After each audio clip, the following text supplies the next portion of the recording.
Nestlé vai cortar 16 mil empregos no país para acelerar a reestruturação do negócio. Vai ter uma galera que vai ser promovida para o O mercado de mercado de trabalho. trabalho é uma boa frase da Meta. A Nestlé vai cortar mais de 16 mil empregos. E o que isso significa? Só o impacto social? É um movimento que está acontecendo só com a Nestlé? Não. Ao longo dos anos, a gente tem visto muitas empresas, e nestes últimos 2 anos se intensificou a demissão em massa. O Google fez isso anos atrás e as grandes Big Techs fizeram isso anos atrás com a entrada da IA, com a informatização, automação e tecnologia. Nós fazemos isso hoje dentro da Beta com alguns dos nossos clientes, investindo em tecnologia para ter processos produtivos mais autônomos. O que significa um grande player como a Nestlé cortar? O que quer dizer um grande player como a Nestlé cortar 16 mil empregos? Eu lendo a notícia aqui, ela anunciou, né, na quinta-feira, no dia 16, que vai cortar 16 mil empregos para acelerar um processo de reestruturação. No mercado em recessão, no Mar Vermelho, você precisa cortar custos. Você precisa cortar custos de uma maneira inteligente. Não que a Nestlé não esteja fazendo, muito pelo contrário. Acredito que no nível de gestão para se chegar no nível de Nestlé, você já deve estar vendo algumas coisas. Inclusive, uma coisa que é legal dividir, recentemente o Lincoln postou um negócio no Instagram dele, que era uma notícia do CEO da Nestlé, onde ele falou que não importa o que aconteça, todo santo dia, quando dá 6 horas da tarde, ele sai do escritório. Exato. Tudo isso representa um movimento. E que movimento que é esse? O mercado brasileiro, ele está caminhando. Ele está caminhando, e a gente bem sabe disso, a gente está sentindo isso nas nossas empresas, ele está caminhando para uma recessão. E essa recessão, ela vem acompanhada e ela vem sendo anunciada pelo aumento da taxa de juros, pelo aumento da taxa básica de juros, ela vem sendo anunciada pela complexidade cada vez mais constante de obtenção de crédito, ela vem sendo anunciada pela dificuldade na manutenção e aquisição de mão de obra. E querendo ou não, o mercado ele fica meio desconfiado, né? É um período meio tenso. Toda decisão na mão de um empresário, quando o mercado está em recessão ou está caminhando para uma recessão, ela é uma decisão mais pensada, ou deveria ser.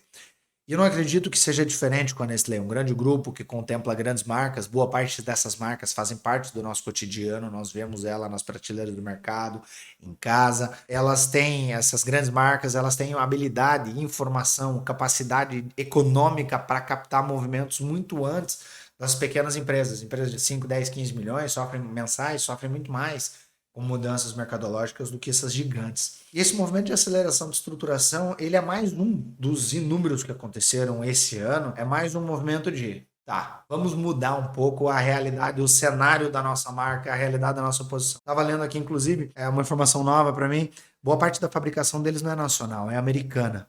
Faça uma conta, se boa parte da fabricação desses caras é americana, eles estão cortando, eles não estão encerrando, eles estão cortando 16 mil pessoas.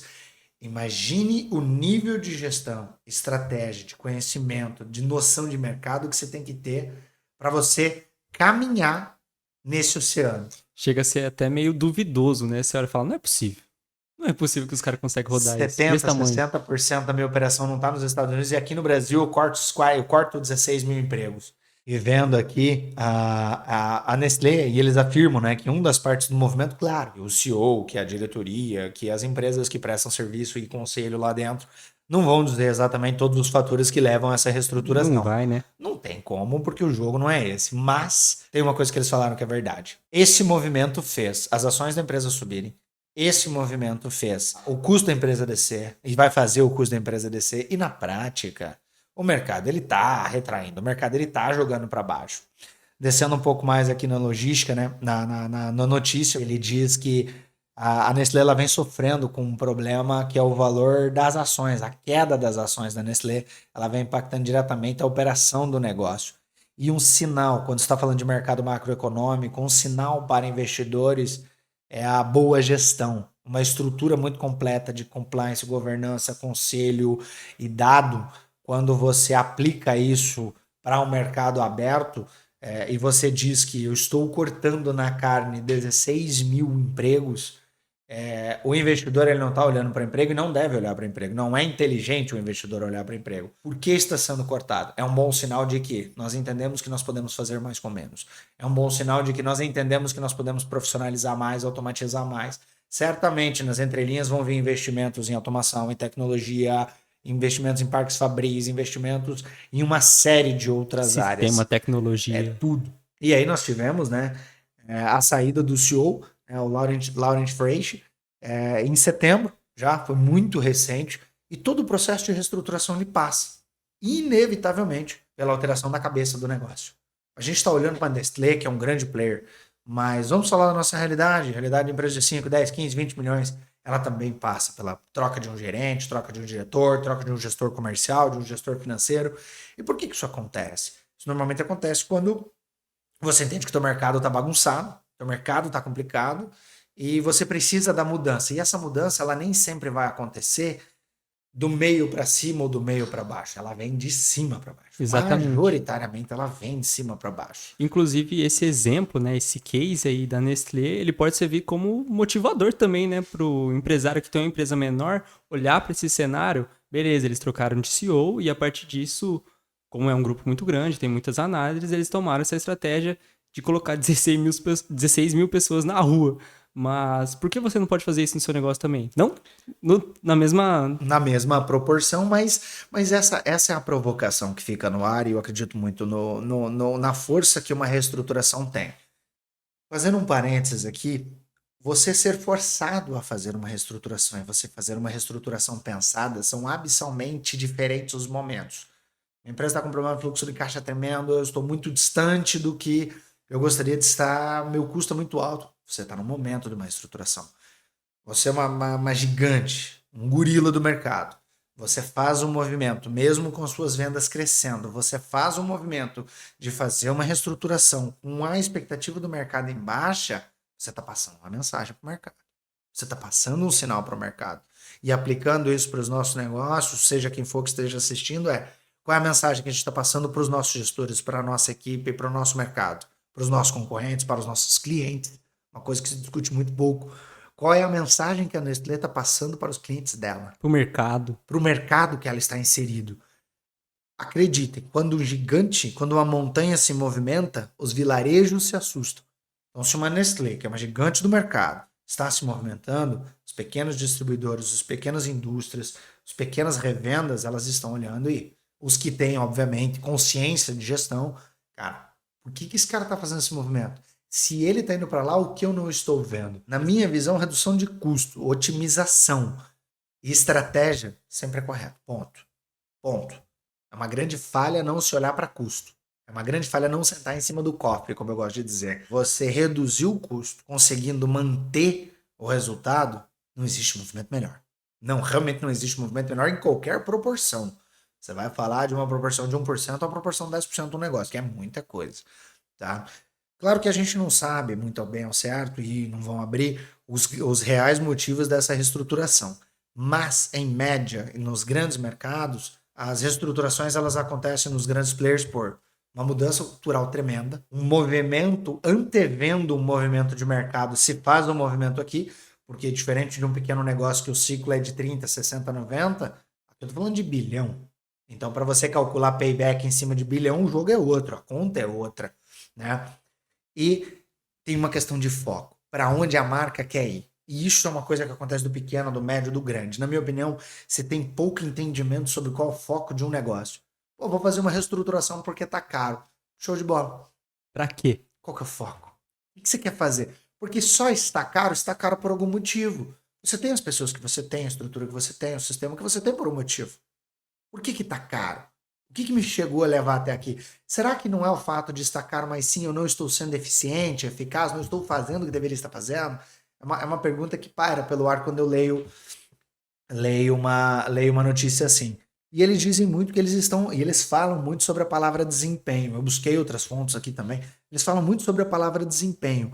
Eles colocam muito na mesa a eficácia, a eficiência, o que, na prática, na minha opinião, dependendo do teu tamanho, e vou dar uma base, acima de 2 milhões, 3 milhões, 5 milhões, já pode começar a olhar. Já pode começar a olhar para, cara, quantos por cento da minha produção eu estou eficiente?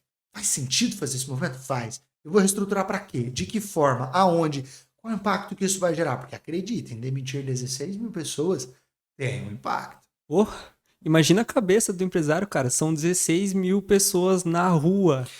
E vai muito mais além. Não é só um empresário demitir 16 mil pessoas, que aqui eu não estou falando de uma opinião de uma pessoa, é um conglomerado de interesses. Existe uma coisa na gestão que é uma coisa interessante, são as agências de interesses dentro de um negócio, mas é um conglomerado de interesses, é um conglomerado de negócios correlatos. Vocês têm ideia do impacto econômico que existe em toda a cadeia de fornecedores? Eu não estou dizendo só de matéria-prima, estou dizendo de todos os fornecedores. A empresa que faz exame admissional para eles está morta.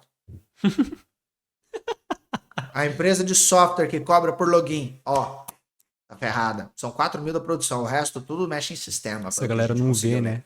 Então, existem impactos. Toda reestruturação, ela nunca é uma reestruturação linear. Ela é uma reestruturação 360.